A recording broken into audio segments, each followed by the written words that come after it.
Thanks, guys. Tim, alcoholic. All righty. So a vision for you. We're on the second half, page 158 at the bottom.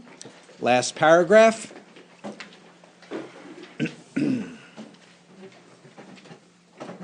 All right, here we go. So you see, there were 3 alcoholics in that town. So they're referring to what we discussed last week. Of course, we had Bill, Dr. Bob, and Bill Dotson, who now felt they had to give to others what they had found or be sunk. Sounds like 12-step work to me. After several failures to find others, a 4th turned up. He came through an acquaintance who had heard the good news. He proved to be a devil-may-care young fellow whose parents could not make out whether he wanted to stop drinking or not. So they're referring here to Ernie Galbraith. Ernie Galbraith, he's the young fellow, the devil-may-care young fellow, because he was 30 years old. There was some discussion that he was probably too young to get it, because he probably did not suffer enough. It's the suffering that opens the channel, right? So you can also read his story and experience, strength, and hope. It's been removed from the text and put into to our supplemental book because he went out, right? So the name of his story is The 7-Month Slip. The 7-Month Slip. Ernie Galbraith. They were deeply religious people, much shocked by their son's refusal to have anything to do with the church. He suffered horribly from his sprees, but it seemed as if nothing could be done for him. He consented, however, to go to the hospital, where he occupied the very room recently vacated by the lawyer, Bill Dotson, right? He had 3 visitors. We know who the 3 are, right? After a bit, he said, "The way you fellows put this spiritual stuff makes sense. I'm ready to do business. I guess the old folks were right after all." So 1 more was added to the fellowship. So here we have AA number 4. What else is he known for? Well, he married Dr. Bob's daughter, Sue Smith. Dr. Bob did not like that. Dr. Bob and him did not get along. And there was an adversarial relationship, right up to the point that he drank again, right? And they stayed married for a while, but eventually they divorced. All this time, our friend of the hotel lobby incident remained in that town. So remember, Bill stayed there that whole summer. And so when Bill ultimately goes back to New York, there are 4 people in AA. Right? He was there 3 months. He now returned home, leaving behind his first acquaintance, the lawyer, and the devil-may-care chap. These men had found something brand new in life. I underline this.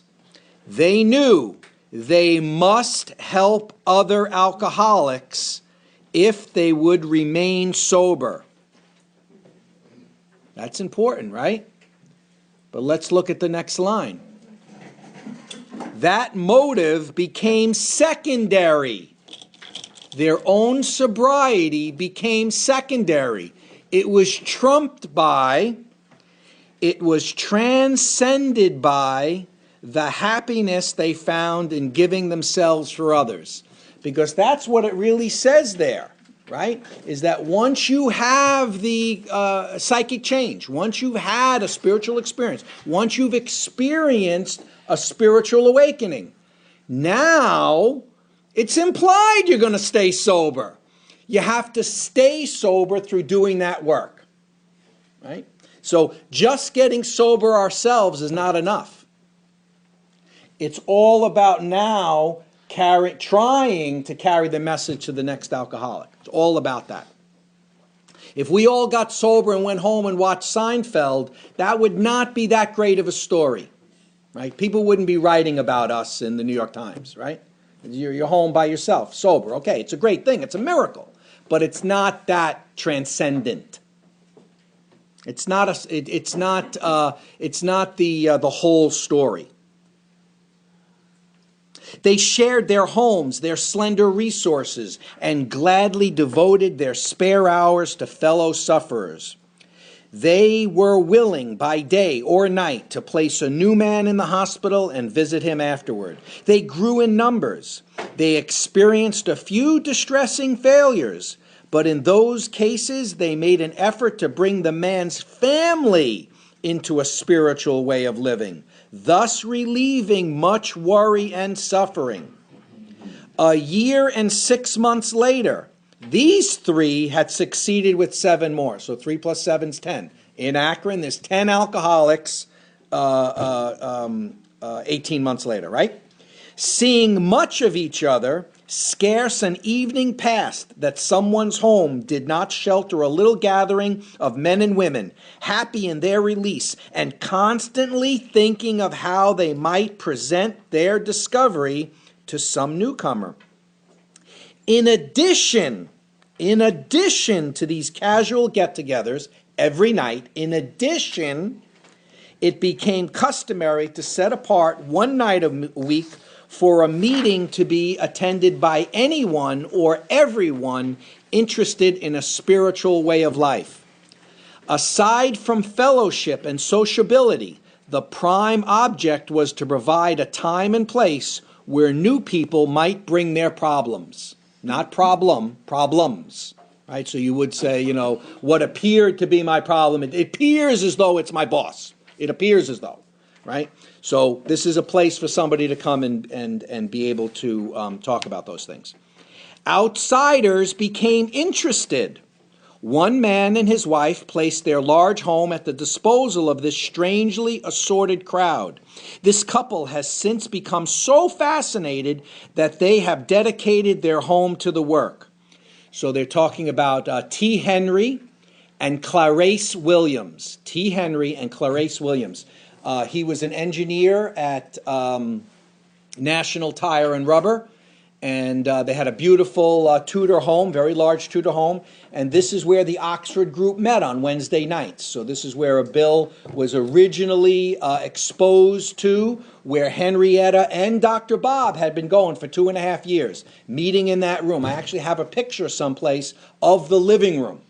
And this is the story that you see in Dr. Bob and the Good Old Timers, where eventually you'd see cigarette burns and people would be moving chairs from here to out there and they're scraping up the paint. Like this was, their home was being well used, right? And so up to this point, all Oxford Group meetings were held in homes. What's our first AA meeting outside of a home? King School in Akron. So they moved from T. Henry's house, from T. Henry and Clarice's house, to King School. They got an auditorium space, just like we typically see now for an AA meeting, right? So that's the first meeting outside of a home, King School. Many a distracted wife has visited this house to find loving and understanding companionship among women who knew her problem, to hear from the lips of their husbands what had happened to them, to be advised how her own wayward mate might be hospitalized and approached when next he stumbled. Many a man, yet dazed from his hospital experience, has stepped over the threshold of that home into freedom. Many an alcoholic who entered there came away with an answer. He succumbed to that gay crowd inside, who laughed at their own misfortunes and understood his. Impressed by those who visited him at the hospital, he capitulated entirely, surrendered. Step 3. He surrendered. He capitulated entirely when, later, in an upper room of this house, he heard the story of some man whose experience closely tallied with his own. So where sometimes we use the stories, we had this conversation before, sometimes where we use the stories for identification now, this is pre-book being written, this is 1935, everything was based off of oral, right? So you verbally told your story, somebody said, wow, that's like this, you're just like me. And that helped precipitate the surrender, right? Step 3. So he'd hear this in the upper room, make the decision to have the surrender and do it. The expression on the faces of the women, that indefinable something in the eyes of the men, the stimulating and electric atmosphere of the place, conspired to let him know that here was haven at last. The very practical approach to his problems, the absence of intolerance of any kind, the informality, the genuine democracy, the uncanny understanding which these people had were irresistible.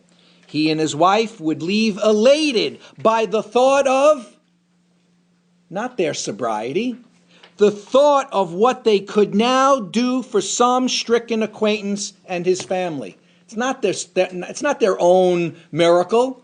All right, I got the miracle. Now what do you do with it? There it is right there.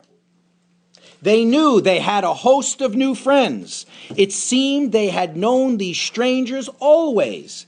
They had seen miracles, and one was to come to them.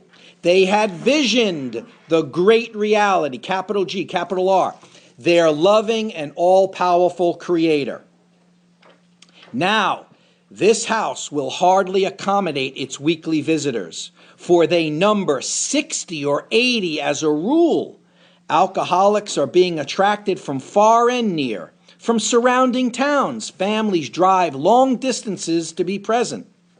A community 30 miles away, Cleveland, a community 30 miles away has 15 fellows of Alcoholics Anonymous. Being a large place, we think that someday its fellowship will number many hundreds. Note, bottom of the page, written in 1939. But life among Alcoholics Anonymous is more than attending gatherings and visiting hospitals, cleaning up old scrapes, helping to settle family differences, explaining the disinherited son to his irate parents, lending money and securing jobs for each other when justified. These are everyday occurrences. Not once every 6 months, right? Yeah, I did that thing one time. I took his resume, I sent it in. Yeah. In 1967, that's what I did. Terrific. This is what you do every day. No one is too discredited or has sunk too low to be welcomed cordially if he means business. Social distinctions, petty rivalries, and jealousies, these are laughed out of countenance. Being wrecked in the same vessel, being restored and united under one God, with hearts and minds attuned to the welfare of others, the things which matter so much to some people no longer signify much to them. How could they? Under only slightly different conditions, the same thing is taking place in many eastern cities. In one of these, there is a well-known hospital for the treatment of alcoholic and drug addiction. Towns Hospital, we're in Manhattan now, they're talking, right? 6 years ago, one of our number was a patient there, talking about Bill Wilson, got sober in 34. This is 39, basically. That's how you come up with 6. Many of us have felt for the first time the presence, capital P, and power of God within its walls. We are greatly indebted to the doctor in attendance there. For he, although it might prejudice his own work, has told us of his belief in ours. Dr. Silkworth, right? Every few days, this doctor suggests our approach to one of his patients. Understanding our work, he can do this with an eye to selecting those who are willing and able to recover on a spiritual basis. Wow, wouldn't that increase our membership success rate dramatically? If you pre-qualified, somebody, this guy, yeah, right?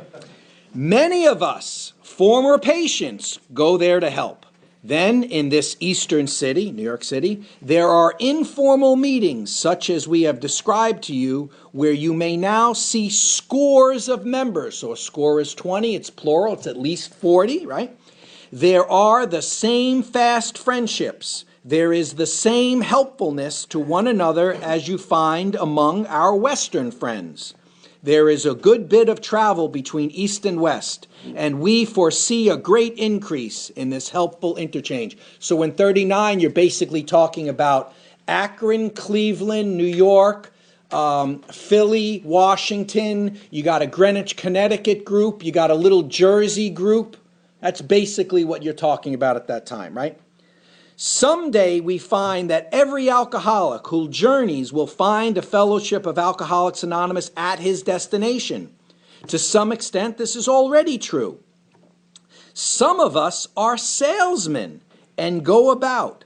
Little clusters of 2s and 3s and 5s of us have sprung up in other communities through contact with our 2 larger centers. And when they're saying that, they mean Akron and they mean New York.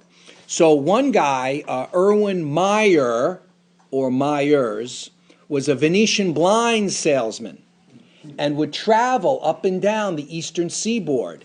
And as people would write in, Ruth Hawk would get the letter and it'd say, oh, we got a guy in Alabama, making up. We got a guy in Alabama that, oh yeah, I'm doing a sales call in Alabama, next Thursday. Give me his number, I'll go see him.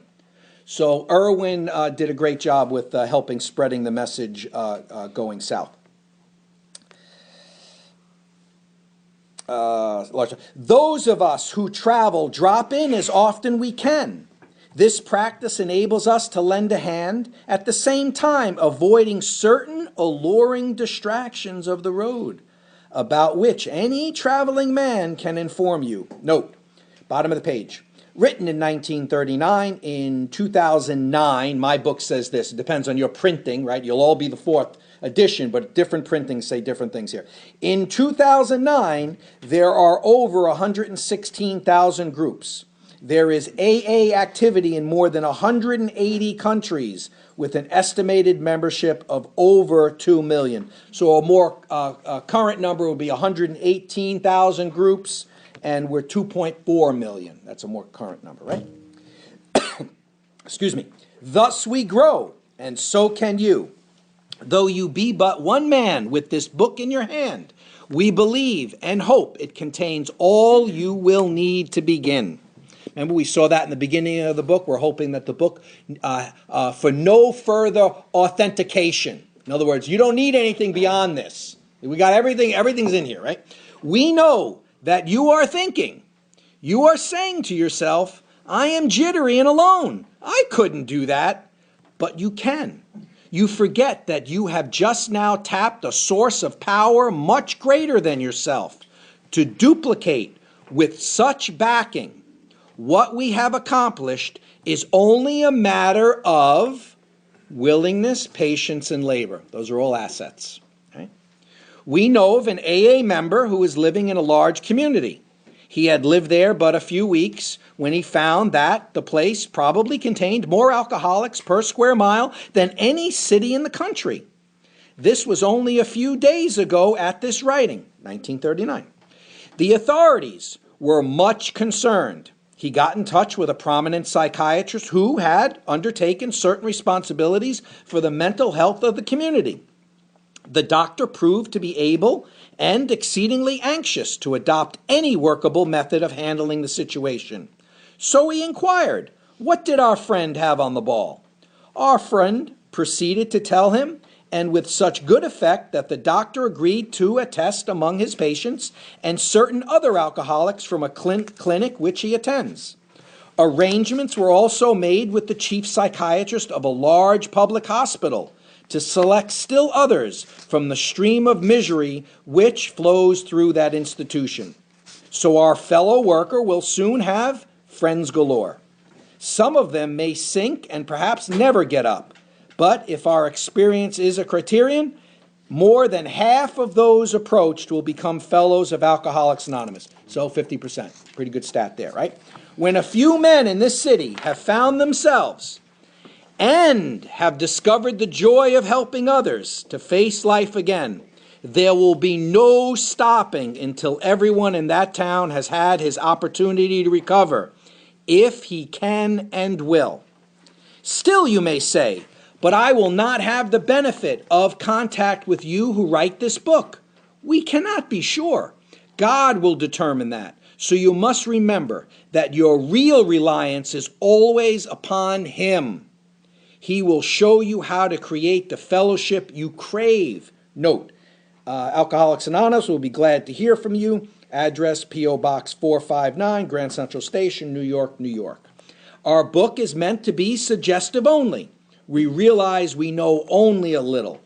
God will constantly disclose more to you and to us. Ask him in your morning meditation what you can do each day for the man who is still sick. The answers will come if your own house is in order. But obviously you cannot transmit something you haven't got. See to it that your relationship with him is right, and great events will come to pass for you and countless others. This is the great fact for us, capital G, capital F, right? Abandon yourself to God as you understand God. Admit your faults to him and to your fellows. Clear away the wreckage of your past. Freely give of what you find and join us. We shall be with you in the fellowship of the Spirit, and you will surely meet some of us as you trudge the road of happy destiny. May God bless you and keep you until then.